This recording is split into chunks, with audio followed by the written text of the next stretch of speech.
back in May, on May 16th, and later on June 11th, the Trump administration came out and said that they would be sending out tariff letters to let countries know what their tariff rates would be. The deadline is, I should say, July 9th, coming up here this next week. Pause back on April 9th, the day of the launch of the tariffs, giving us this rally, said last 2 weeks, all Trump has to do is come out and say tariff. And again, the herd is going to run around with their hair on fire. We're seeing the administration announce that. Here's the announcement here, May 16th, and here it is on June 11th. And we talked about this back at those times. On June 11th, the Trump administration said it was coming within a couple of weeks. We had the abbreviated session on Thursday. After I made the video, right after the stock market closed on Thursday, I posted it. Shortly after that, Trump came out after the stock market closed and announced, it was timed on purpose, Trump announced he would be informing countries Friday of the tariff rates, and then Friday, the Independence Day holiday, the 4th of July. Today, we now get, on the day after, we now get an update that 12 tariff letters to 12 countries have been signed and are going out on Monday. We're going to send more after that. Again, could this be catalyst or part of the catalyst? Again, we've talked about the possibility of yields spiking higher with the signing into law of the big beautiful bill. Could we see the bond market begin to react to that with yields jumping on concerns about government debt levels? I talked about this in my last update in great length of detail. So again, I told you it could be a combination of things. Told you possibly we see yields rise. That could be it. Again, I told you last 2 weeks, all Trump has to do is come out and say tariff. Herd is going to start running around with their hair on fire. And this is possibly part of the catalyst, or maybe the catalyst, maybe in combination, start seeing yields begin to pop higher. Concerns about government debt level. Just some things to be paying attention to. What could be the next catalyst for the sell-off? But again, the stock market has either just peaked or is about to peak in all likelihood and get a pullback. Now, the tariff letters are being sent out, and the tariff rates could be as high as 70%, 60 or 70%. Trump said that the range in value may from maybe 60 to 70% tariffs to 10 to 20% tariffs. Concern is going to be we get the higher end of this. Concern is it would be higher than the reciprocal tariff rates that were set on April 9th. This very well could be a catalyst. Tariffs don't go into effect until August 1st. See the markets get rattled by this.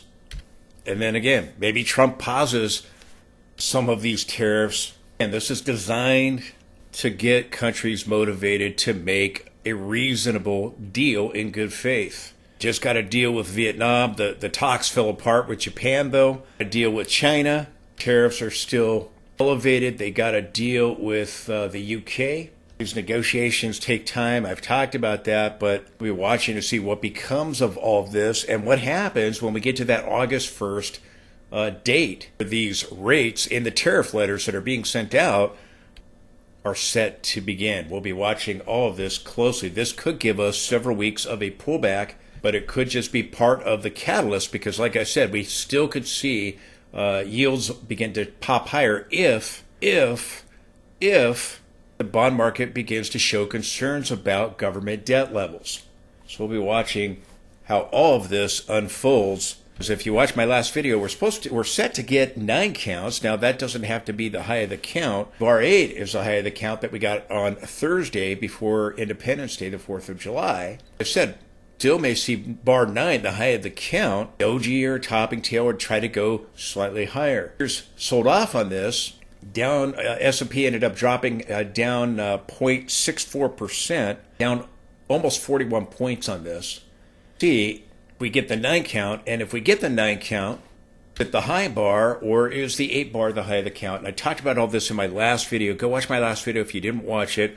that we're about to get these 9 counts on NASDAQ and S&P on Monday. S&P got the 13 count on Thursday, the abbreviated session. I told you the time is short. We're likely going to see a peak. This is probably going to be the catalyst or part of the catalyst. We knew this was coming, eventually coming.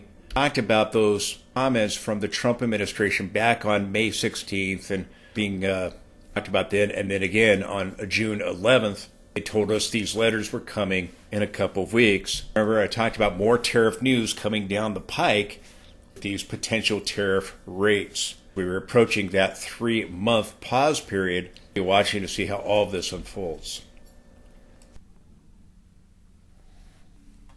Please support the channel with the link directly below. That allows me to be able to provide you this information. If you like the charts, you like the indicators, please let me know that by supporting the channel today. You can take a moment to help out. I would really appreciate that. I just put it all out there for free and ask that you do what you can.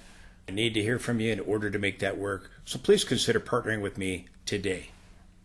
Thank you for your consideration for that.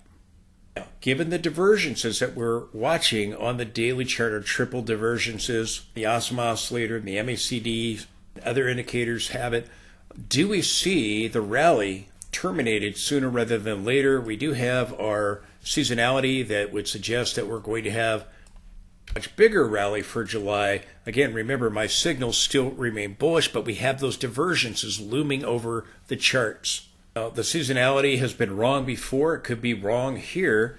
We've seen July peaks previously, mid-July and late July in recent years. We get one here in early July, maybe. Seasonality's been wrong before. It was wrong here in March. We were supposed to bottom the first half of March and begin to rally.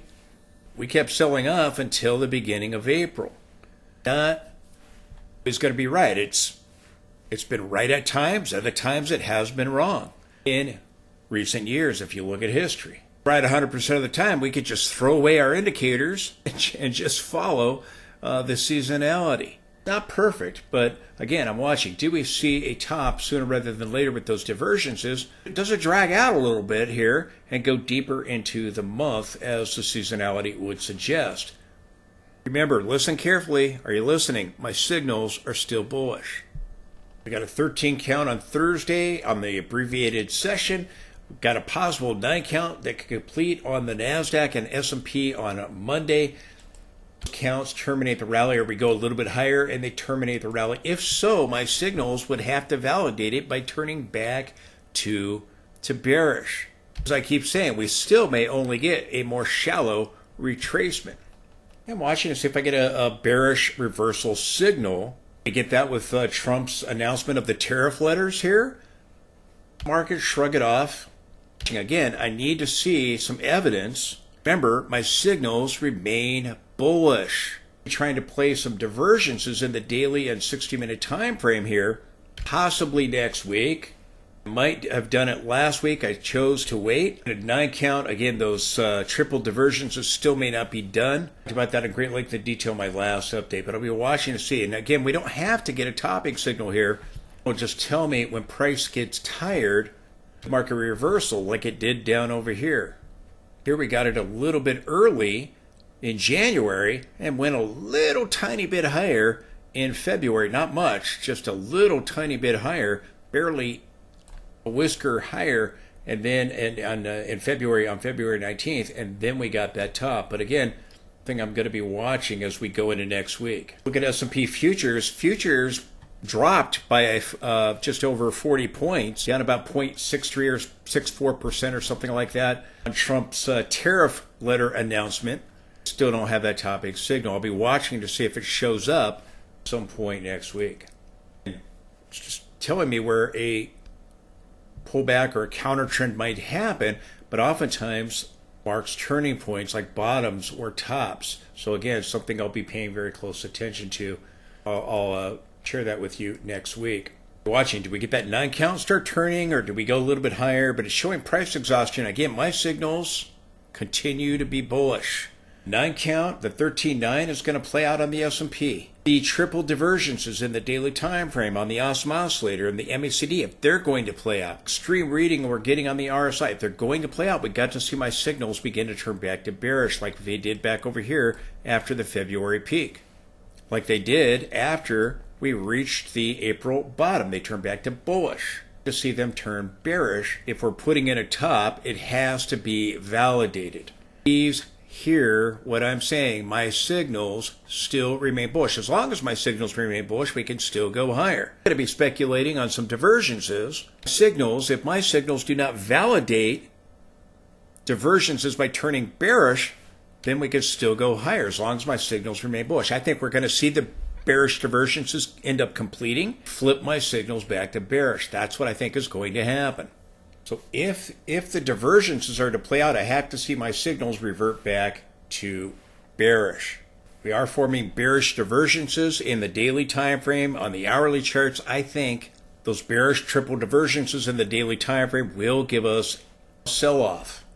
But right now, my signals are still bullish. Just overthrowing the trend line where I told you that I thought we would reach, and I told you I thought these highs would be pointing to the next high. We're overthrowing that level like the NASDAQ overthrew that level. The divergence is complete. I need to see my signals revert back to bearish to validate it. If that happens, I think it's going to be short-lived. I think it will just be a pullback. Now, I've talked about this Elliott wave count. And again, Elliott wave is speculation. This is the extended fifth scenario. I think we go to the monthly upper channel. If we don't reach that, I'm going to show you in this video my alternative count. Take us to the trend line in the weekly time frame.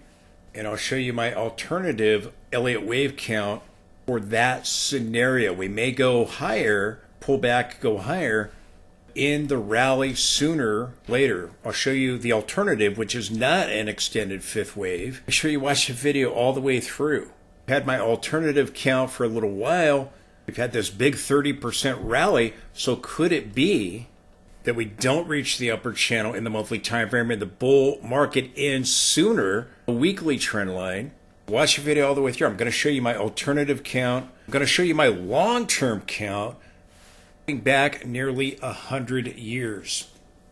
See the charts, see what you think. Likely going to see some kind of pullback soon, but remember my signals still remain bullish. I told you on June 27th, and then again on Sunday, June 29th, before this past week started, I told you we could see with this abbreviated session a possible top this week, shortly thereafter going into the next week. Getting signs of price exhaustion. So just looking for those divergences in the daily time frame, in the 60-minute time frame to complete. Maybe they completed. They complete early next week. We could still get a 9 count that could possibly be the high of the count if the market shrugs this off initially. Thursday, abbreviated session. The day before on Wednesday, we are reaching, the day before, we reached 77. On Thursday, we reached 78. We are at extreme greed. Recall when I called the bottom on April 7th, I was warning you that the tariffs be a buy the news event, that we would bottom when everybody was saying we were going to collapse with them. We've had the run up, and the tariff news that's now going to happen likely create volatility. I saw some posts on social media. Oh, it's already all priced in. Heard what they normally do, getting super bullish at tops, very bearish at bottoms. But we are at a reading of 78, so just know we are at extreme greed. When I called that day the bottom, we are at readings single digits. We saw a low on the fear greed index, a low of 3 on the April 8th and April 9th. Readings of 4 and 5 digits. At key support, and that's why I told you we're forming a bottom. We're at extremes. We're at extreme greed, and we are overdue for a pullback. Bitcoin already peaked and pulled back. It already peaked on May 22nd. It's probably going to get another leg down with the market. The stock market's going to follow Bitcoin. Want to see my latest Bitcoin video and see the latest sell signal that was just triggered? Follow the link at the end of this video. We had a sell signal that was triggered on Independence Day at the close. If we look at the fear greed index over time, we are moving to a new recent high. We are moving above the peak over here, moving above the highs from back over here in late 2024. Remember, Eventually saw the divergences. So it's a December sell-off. We went into that February high, and we got another divergence, and that ended up giving us the February 19th peak. You don't have a divergence here. So again, I think you're going to get a pullback and eventually see diversions or multiple point diversions begin to set up going forward. This is why I think we're still going to move to new highs. Well, we don't have a divergence here, so we're not going to sell off at all. Well, we didn't have a divergence when we reached extremes at the April low either. Sometimes divergences form, sometimes they don't, but more often than not, a major top will be marked by a divergence with the fear greed index. We don't have that. So again, I think we will sell off, but eventually I think you'll see a series of lower highs that develop in the fear greed index and divergence as resume the advance once the sell-off is done. And again, it could be over the month of July here as we move to that August 1st date where the new tariff rates that are being sent out in the tariff letters, that's when they begin. If we look at the fear greed indicators, these are the indicators that give us the fear greed index. We have warning signs here. We're at market momentum at greed. Stock price strength, extreme greed. Price breadth, summation index at extreme greed. Notice the again, the divergence that's forming here, very similar to what we have with the MACD in the daily time frame, where we're at extreme greed with the put to call. This is the 5-day moving average down here at extremes. Last time we were down here, we had the February 19th peak in the market. Shows that option traders are overdosing on calls, which are long positions, rather than puts, which are short positions. Market volatility neutral, but the VIX is below the 50-day moving average here, which again, what happens at tops when you start getting back above that 50, that's when the volatility returns, and then safe haven demand at extreme greed. So we are seeing indicators, the majority of them being at either greed or extreme greed. We get the extreme greed reading on the fear greed index. So we're likely going to see a peak that happened last week, as I talked about. Maybe it happens early on this next week here at some point, getting that 9 count on Monday on the NASDAQ and the S&P. The 9 bar does not have to be the high of the count, though. If you want to see those 9 counts, I went into it in my last video in great length and detail. Go watch that. I'll link it at the end of this video. Now, in the window above, I have the S&P 500. Below, I have the NAAIM Exposure Index. This is tracking what money managers do. And they're all in. It reaches extremes with huge exposure to the market. Down at the lows, where they have reduced exposure, they tend to have terrible timing. Extremes tend to mark tops. Their lows tend to mark bottoms. For instance, our April bottom, they had reduced exposure down to an extreme. Recently, we've just hit extremes again here as we are completing our 9 count recently there in the weekly time frame. This is now forming a triple divergence on the NAAIM exposure index with the previous divergence that gave us the February top. I've marked here the 2023 low. You can see just the recent highs here. We got a small pullback, here a pullback, here a pullback. These extreme readings. Over here, we had the December high and then eventually the February high that gave us that divergence, that gave us a sell-off. And now you've got a triple divergence here, multiple point divergence. We've come up to just beyond the trend line from these previous highs. I told you we just slightly overthrew that there this past week. Well, I told you going into last week, this past week here, I told you we could see a top with the Independence Day holiday week, which we've wrapped up now, or after that, those divergences don't complete the week of the July 4th trading. Triple divergences that are under construction in the daily time frame and the divergences in the 3-minute time frame. And I told you last update, they may not be done yet. If we can go just a little bit higher, it's possible they're done if we start the sell-off and if we had Thursday be the peak. 13 count in the daily time frame on the S&P, but maybe the market shrugs it off. The tariff letter announcement after the market had closed Thursday, that was announced. Market does initially shrug it off. Again, we could still go slightly higher, but I think you got a good shot of a topping process, and this is suggesting that as well. The NAAIM Exposure Index. This gave us a 2022 top back over here. It gave us this bottom as we were in the decline in 2022, the first bottom here, and then the very bottom in October of 2022. Divergences at extremes. Again, the S&P 500 not only bounced off horizontal support from the 2022 high, but we also hit the rising trend line from the 2020 low. I talked about this at great length and detail. This is why I thought we had a bottom. We held above our 200-week moving average here. We've now moved to new highs. We're eventually going to get a 5-leg push higher that goes into the channel line into the monthly time frame. This is the weekly time frame. Let me just show you the monthly.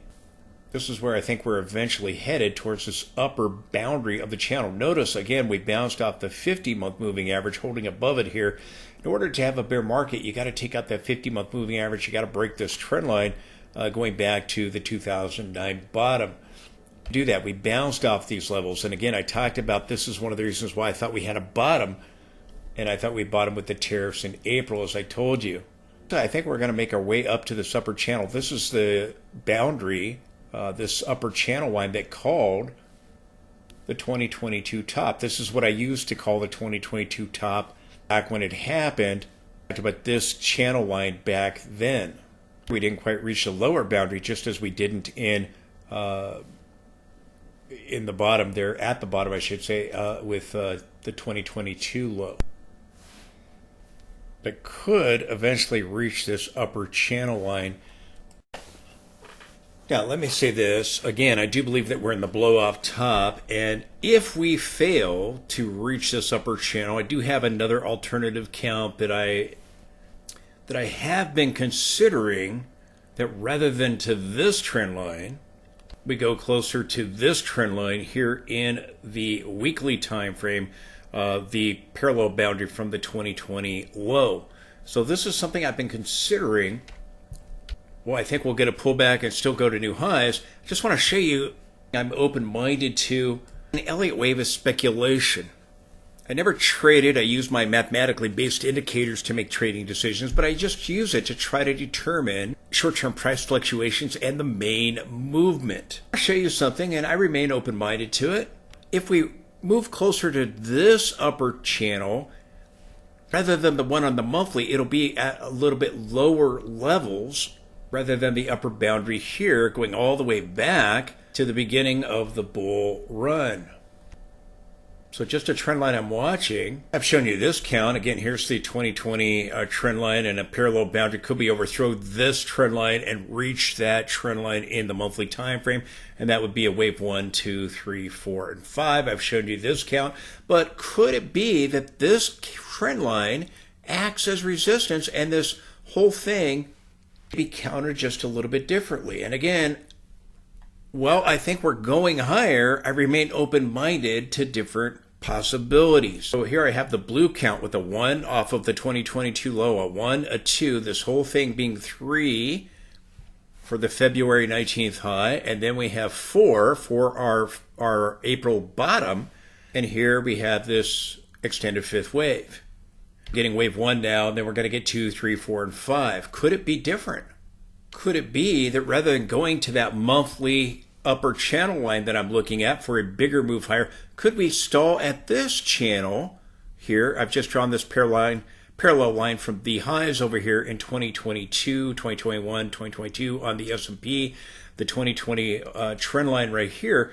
Could we stall here and be already in our third wave, going to get wave 4 and then going to get 5 and move closer to that trend line If the rally can keep going, maybe 3 is a little bit higher, and then we get 4 and 5. But this is a trend line I'm watching along with that monthly trend line.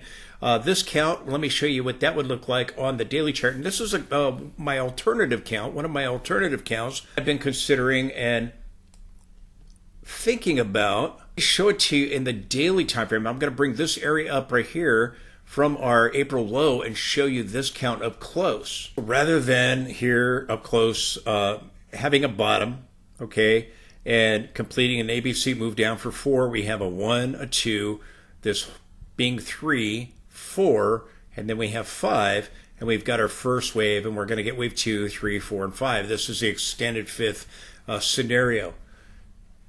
But what if the record rally that we had over here, what if that was wave 1, wave 2, this whole thing being a 3, then we get 4 and 5. Let me show you that count. So keep this in your mind. This count says, hey, we're about to complete a wave 1 and get a wave 2 and then go higher towards the trend line in the monthly time frame. If we can't reach it, maybe this alternative count might have some merit. Again, Elliott wave is speculation. Now this count would finish the count at lower levels near the channel, the upper channel line in the weekly time frame rather than the monthly time frame. Now this count right here, okay, we completed wave 3, Roman numeral wave 3 here. We got this ABC move 4, and we're now getting 5, and we have 1 and 2, and this whole thing, 1, 2, 3, 4, 5 is a 3. Then we get a 4, and then eventually a 5, and maybe get a larger divergence, much like what we had over here, this very large multiple month divergence. And again, the rally ends at lower levels, so much higher than where we are right now, towards the channel in the upper boundary channel in the weekly time frame rather than the monthly time frame. I'm watching both of those trend lines very closely. Listen carefully. I'm not saying this is going to be the way it plays out. I'm just saying it may. As a trader, I want to be very flexible, very open-minded.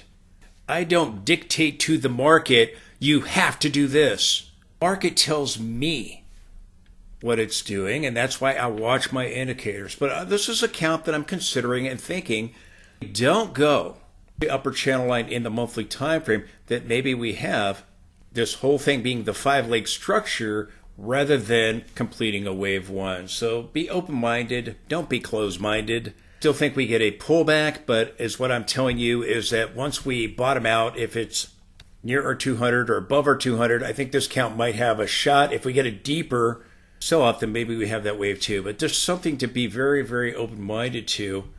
If we pull back and then just go a little higher, we could still be carving out this divergence right here, but not necessarily reach the upper channel. Or again, it may take longer if that channel is to be reached, the upper channel line. Yes, I think that after this sell-off, we're going higher, but it's just something I'm considering an alternative count, and that could eventually allow a divergence to complete here on the MACD. It's already completing, but we have it, I should say, but it may not be complete here in the monthly time frame. Whether we go up to the upper channel line and top out like we did in 2022, or move to the upper channel line with the linear scaling. This is a log scaling with our 2020 trend line. To top with that channel, regardless, eventually when we top, I think we're going to come back and take out that 20-week moving average, and when we or 50-month moving average, pardon me. And when we take it out, like over here, you'll get these bear markets, and we reach it, you already have a significant sell-off. But if we can't make it to the upper channel line, open-minded to the upper channel line in the weekly time frame. Just the trend line we bounced off of from the 2020 low. So again, this trend line might stall the advance lower levels. I'm watching both of these trend lines very closely in the weekly time frame. If we do stall at that trend line, it might look something more like this. A shorter fifth wave rather than that extended fifth wave.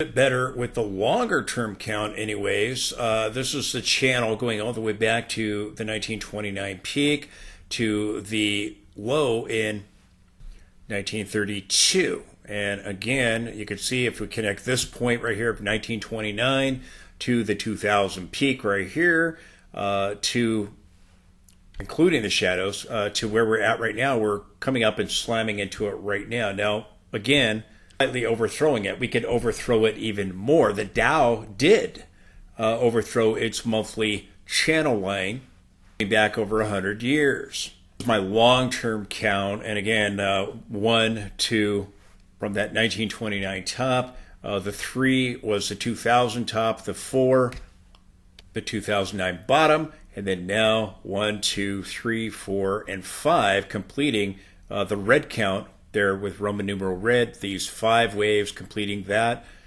And that'd be followed by 2 bear markets. We would have 1 bear market, take us back towards the pandemic low or just beyond it, or again, something uglier would take us down to these previous highs at 1550, 1575. That would be something uglier, but I'd be looking for a bear market followed by a bull market for a lower high for a B, and then another bear market likely starting somewhere in the early 2030s, probably when the debt bomb explodes.